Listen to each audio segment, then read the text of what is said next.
నాయకత్వం, జీవనన్న గారి నాయకత్వం, కేసీఆర్ గారి నాయకత్వం. జై తెలంగాణ. చేస్తూ రాజ్యాంగాన్ని చట్టబండలు చేస్తూ ఈరోజు కాంగ్రెస్ ప్రభుత్వం ఈ రేవంత్ రెడ్డి సర్కార్ చేస్తున్నటువంటి దమనకాండకు నిదర్శనం.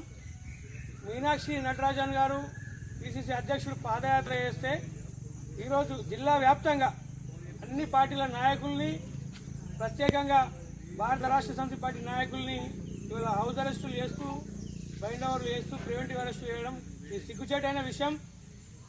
కాంగ్రెస్ ప్రభుత్వానికి మీనాక్షి నటరాజన్ గారికి అడుగుతా ఉన్నాం, అమ్మా మీరు పాదయాత్ర దేనికోసం చేస్తుర్రు?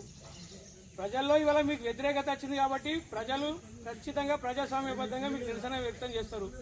దాన్ని స్వీకరించేటువంటి మనసు ఉండాలా, స్వీకరించేటువంటి పద్ధతి ఉండాలి. కానీ ఇవాళ మీరు పాదయాత్ర చేస్తే అన్ని పార్టీల నాయకుల్ని అరెస్ట్ చేయడం, ప్రివెంటివ్ అరెస్ట్ చేయడం, ఈరోజు బైండ్ ఓవర్ చేయడం చాలా సిగ్గుచేటైన విషయం. మీరు ఎలక్షన్లో ఇచ్చినటువంటి హామీలు ఇవ్వడం మీకు చేతగాక రైతు బంధు ఇస్తామన్నారు, ఇవ్వలేదు. రైతు భరోసా లేదు, రైతు రుణమాఫీ లేదు, ఈరోజు బోనస్ లేదు, రైతుల్ని వ్యవసాయంని ఆగం చేసిర్రు, సరైన కరెంటు లేదు, ఇప్పటి వరకు గుత్పా లిఫ్ట్ ఆన్ చేయలేదు, కాళేశ్వరం ప్రాజెక్టుని లక్షల కోట్ల విలువైనటువంటి ప్రాజెక్టుని పక్కన పెట్టిరు, రాష్ట్ర వ్యాప్తంగా రైతాంగాన్ని రోడ్డు మీద తీసుకొస్తున్నారు. ఇవాళ ప్రజలందరికీ సంక్షేమ అభివృద్ధి కార్యక్రమాలు కుంటుపడ్డాయి. 2 సంవత్సరాలైనా ఇప్పటి వరకు మీ ప్రభుత్వం నుంచి ఒక శంకుస్థాపన కాలేదు, ఒక కొబ్బరికాయ కొట్టలే. సంక్షేమ పథకాలు ప్రతి ఆడబిడ్డకు 2500 ఇస్తామన్నారు, అది లేదు. తులం బంగారం ఇస్తామన్నారు, అది లేదు. స్కూటీ ఇస్తామన్నారు, అది లేదు. ఇవాళ ఉద్యోగాల ఉన్న నిరుద్యోగులకు ఉద్యోగాలు ఇస్తామన్నారు, అది లేదు.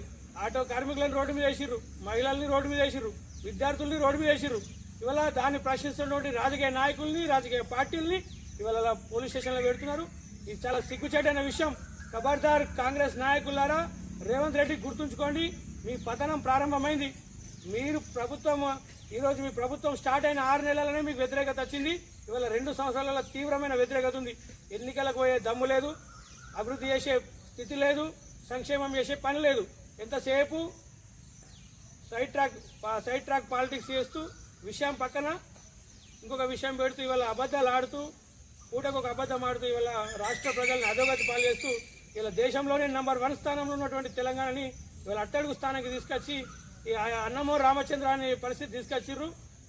ఇది చాలా సిగ్గుచేటైన విషయం. ఇప్పటికైనా కళ్ళు తెలుసుకొని మీరు ఏవైతే హామీలు ఇచ్చిర్రో ఈ 420 హామీలు అవి ఇట్లా నిలబెట్టుకోండి, లేకపోతే మిమ్మల్ని ఉరికించి కొడతారని చెప్పేసి సందర్భంగా తెలియజేస్తారు.